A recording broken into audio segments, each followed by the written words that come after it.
Cześć, Bartek Urban, Autowizja.pl. Zapraszam do testu Skody Kodiaq. Kodiaq to pierwszy w historii marki SUV z prawdziwego zdarzenia. Wcześniej jedynym autem z aspiracjami do pojazdu rekreacyjno-terenowego była Yeti, która jednak rozmiarami jest dużo mniejsza, bo aż o 47 cm krótsza. Swoją drogą, rozmiary Kodiaqa nie powinny nikogo dziwić, bowiem nazwa Kodiaq pochodzi od wielkiego, osiągającego nawet 3 metry niedźwiedzia zamieszkującego wyspę o tej samej nazwie, położoną niedaleko południowego wybrzeża Alaski.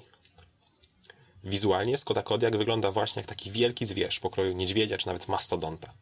Producent nie starał się ukrywać rozmiarów, a nawet mamy wrażenie, że je specjalnie mocno wyeksponował. Na zdjęciach tego nie widać, ale na żywo samochód prezentuje się bardzo dobrze. Kodiaq jest duży, masywny i nowocześnie narysowany. Wizualnie nawiązuje do pozostałych modeli Skody, takich jak nowa Octavia czy Superb. Niektórzy pewnie też dostrzegli w niej pewne podobieństwo do Seata Ateki. Czeskie samochody od zawsze oferowały ponadprzeciętną ilość miejsca i nie inaczej jest w przypadku Kodiaqa. Zacznijmy od bagażnika, którego klapa może być elektrycznie otwierana. Sam kufer jest ogromny i oferuje pomocne przy pakowaniu się haczyki czy też gniazdo zapalniczki. Przy zwykłym ustawieniu foteli pojemność bagażnika wynosi 630 litrów, jednak dzięki przesuwanej tylnej kanapie możemy zwiększyć tą wartość do 835 litrów. Jeśli wciąż nam będzie mało, to fotele możemy złożyć i uzyskać aż 2065 litrów przestrzeni załadunkowej. Fantastyczny wynik. Trochę szkoda, że podłoga nie jest idealnie płaska. Pod podłogą bagażnika znalazło się miejsce na koło dojazdowe, klucze potrzebne do jego wymiany oraz kilka małych przegródek.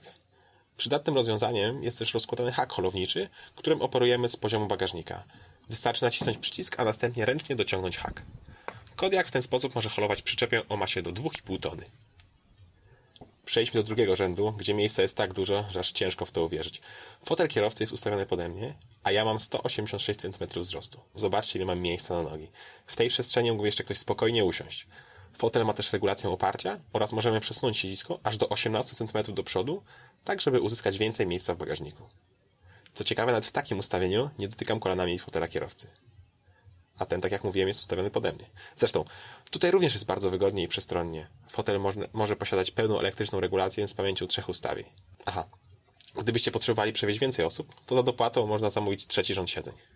Pora wsiadać do środka. Deska rozdzielcza jest bardzo podobna do tej, którą znajdziemy w nowym Superbie czy Octavii. Jest też bardzo podobnie wykonana. Materiały są przeciętnej jakości, jednak spasowanie stoi na najwyższym poziomie. Nic nie skrzypi, ani nie stuka, nawet podczas jazdy po mocnych wybojach. Skoda, jak przystało na rodzinne auto, oferuje sporo schowków i rozwiązań, które pomogą nam się łatwiej zorganizować w kabinie. I tak na przykład przed pasażerem z przodu mamy aż 2 schowki, dolny nawet klimatyzowany, nieco niżej przy nogach pasażera znalazło się też sprytne miejsce na przykładowo telefon albo okulary, a pod siedzeniem producent ukrył szufladę o udźwigu do 15 kg. Pod podłokietnikiem znajdziemy schowek, w którym zamontowano specjalną przegródkę na zaślepkę 12V, czy nawet wygospodarowano miejsce na kluczyk. Wszystko po to, aby podczas jazdy nic tam nie latało. Swoją drogą, schowek w podłokietniku mógł być nieco głębszy. To jeszcze nie koniec genialnych i prostych rozwiązań w myśl zasady Simply Clever, czyli motta marki. Przykładowo, Skoda we wlewie paliwa ukryła skrobaczkę. W bagażniku lampka jest wyjmowana i może posłużyć nam za przenośną latarkę, a we wszystkich drzwiach ukryto ochraniacze dbające o nasze, jak i o drzwi pojazdów, przy których zaparkujemy. Świetny patent podpatrzony z Forda, który to takie rozwiązanie stosował już dużo wcześniej w modelu Focus. Naszym ulubionym gadżetem są jednak parasole ukryte w przednich drzwiach. Czy to nie jest fantastyczne? Schowki, w których ukryto parasole, są tak skonstruowane, że odprowadzają wodę przez dolną część drzwi. Genialne. Ostatnim prostym, ale jakże przydatnym rozwiązaniem jest mocowanie na bilet parkingowy czy wjazdówkę do pracy tuż na podszybiu. Proste i skuteczne. Wracając jeszcze do deski rozdzielczej. To jest ona nowoczesna, ale i bardzo prosta w obsłudze. Między zegarami mamy wyświetlacz, który obsłużymy za pomocą przycisków zlokalizowanych na kierownicy. Komputer pokazuje nam statystyki naszej podróży, takie jak spalanie, średnią prędkość, zasięg czy temperaturę oleju. Z tego poziomu też obsłużymy audio, nawigację czy też telefon sparowany za pomocą Bluetooth. Głównym centrum dowodzenia jest jednak spory, bo aż 8-calowy wyświetlacz. W testowanym egzemplarzu jest to najwyższy model Columbus. System działa bardzo szybko i płynnie, a grafiki na nim wyświetlane są najwyższej jakości. Nawigacja ma nawet takie wprowadzone rzeczy jak stacje benzynowe, restauracje, lotniska, hotele, boiska, a także miejsca, które upodobała sobie policja i mogłaby tam na nas czekać. Skoda Kodiaq może być też bardzo bogato wyposażona i poza nawigacją możemy mieć jeszcze Bluetooth, internet, aktywny tempomat, automatyczne światła drogowe i mijania, dysk twardy, na którym możemy zapisywać ulubione piosenki, podgrzewane fotele, 3-strefową klimatyzację, dostęp bezkluczykowy czy system kamer 360 stopni. Ten ostatni świetnie sprawdza się przy parkowaniu i pozwala na niezliczone ilości widoków. Możemy wybierać pomiędzy 4 różnymi stronami, a także oglądać samochód niczym w grze komputerowej z różnych perspektyw. Wszystko działa dość sprawnie, choć system posiada małe zawahania i kamera czasami wczytuje nam się nieco dłużej. Swoją drogą, takie boczne rzuty to raczej w ramach ciekawostki, bo nie wyobrażamy sobie, żeby używać to na parkingu. Wraz z systemem kamer Skoda Kodiaq oferuje kilka trybów autonomicznego parkowania, w tym również wyjazd z miejsca parkingowego albo manewrowanie z przyczepu. Nieźle.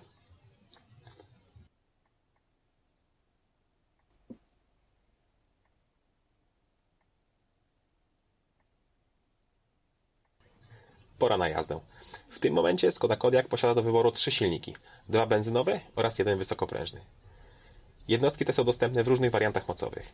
I tak, możemy mieć na przykład benzynowe 1.4 TSI o mocy 125 lub 150 koni, benzynowe 2.0 TSI o mocy 180 koni oraz silnik diesla 2.0 TDI o mocach 150 lub 190 koni. Najszybszy z nich wszystkich jest benzynowe 2.0 TSI, który rozpędzi Kodiaqa do pierwszej setki w czasie 7,8 sekundy. Pod maską testowanego egzemplarza pracuje natomiast turbodoładowany silnik benzynowy 1.4 TSI o mocy 150 koni, który połączono z manualną 6-stopniową skrzynią biegów oraz napędem na 4 koła. Tak jest, Kodiaq to prawdziwy SUV, który może nas zabrać w nieco trudniejszy teren. Do właściwości terenowych jednak jeszcze wrócę, skupmy się przez chwilę na jednostce 1.4 TSI. 150 koni to nie jest dużo jak na tak wielkie auto, jednak do spokojnej jazdy w zupełności wystarczy. Producent deklaruje przyspieszenie do pierwszej setki w czasie 9,7 sekundy oraz prędkość maksymalną na poziomie 197 km/h. Podczas naszych pomiarów udało się uzyskać 10,1 sekundy, co i tak uważamy za dobry wynik. Prawda jest taka, że silnik przy wyższych prędkościach mocno się męczy i w trasie trzeba często sięgać po lewarek w celu sprawniejszego wyprzedzania. 250 Nm to nie jest wartość duża, dlatego jeśli planujecie dużo jeździć w trasie, to wybierzcie diesla.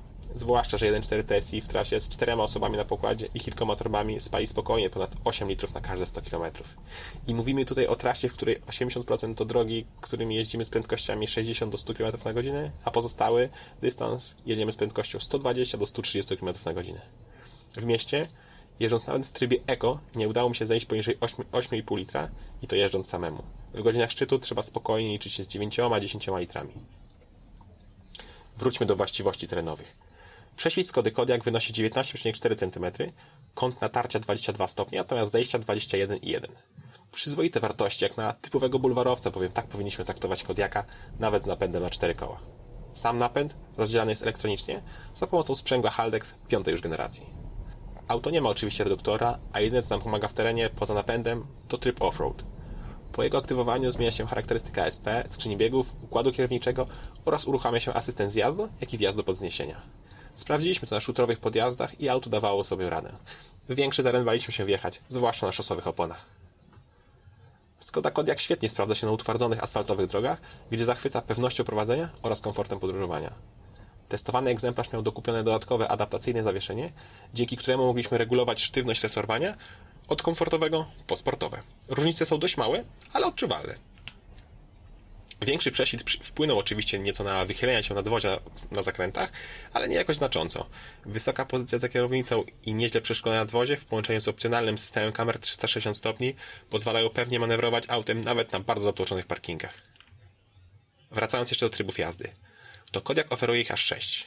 Mamy do wyboru Eco, Comfort, Normal, Sport, Snow i Individual. Ten ostatni możemy dopasować według własnych preferencji. Regulujemy między innymi sztywnością nadwozia, mocą wspomagania układu kierowniczego, reakcją na gaz, sposobem działania aktywnego tempomatu, czy nawet klimatyzacji. Dla każdego coś miłego. To, czym Skoda Kodiaq z miejsca podbiła serca klientów, to oczywiście cena. Wyjściowa wersja Kodiaqa z silnikiem 1.4 TSI o mocy 125 koni i napędem naprzód kosztuje 89 900 zł. Dla porównania, Volkswagen Tiguan, czyli auto o 21 cm krótsze od Kodiaqa, kosztuje z tym samym silnikiem 99 280 zł, czyli niemal o 10 000 zł więcej. Jeśli chcemy cieszyć się Kodiaqiem z napędem na 4 koła, musimy wyłożyć minimum 106 400 zł i posiadać on będzie silnik 1.4 TSI o mocy 150 koni. Cennik Kodiaqa prezentuje się ciekawie, zwłaszcza w porównaniu do flagowego modelu Skody, czyli Superba. Otóż podstawowy Superb kosztuje 89 760 zł, natomiast wersja kombi 93 150 zł. I mówimy tu o samochodzie z silnikiem 1.4 TSI o mocy 125 koni. Skoda Kodiaq zatem jest tylko o 140 zł droższa od Superba, a od wersji kombi tańsza o ponad 3000 zł. Wybór pomiędzy Kodiaqiem a Superbem kombi może być niezwykle trudny. Testowany egzemplarz został dopasożony niemal w każdą opcję i w ten sposób jego cena wynosi aż 170 tysięcy złotych. W tym momencie czas oczekiwania na własnoręcznie skonfigurowanego Kodiaqa w Polsce wynosi niemal rok i wcale nas to nie dziwi.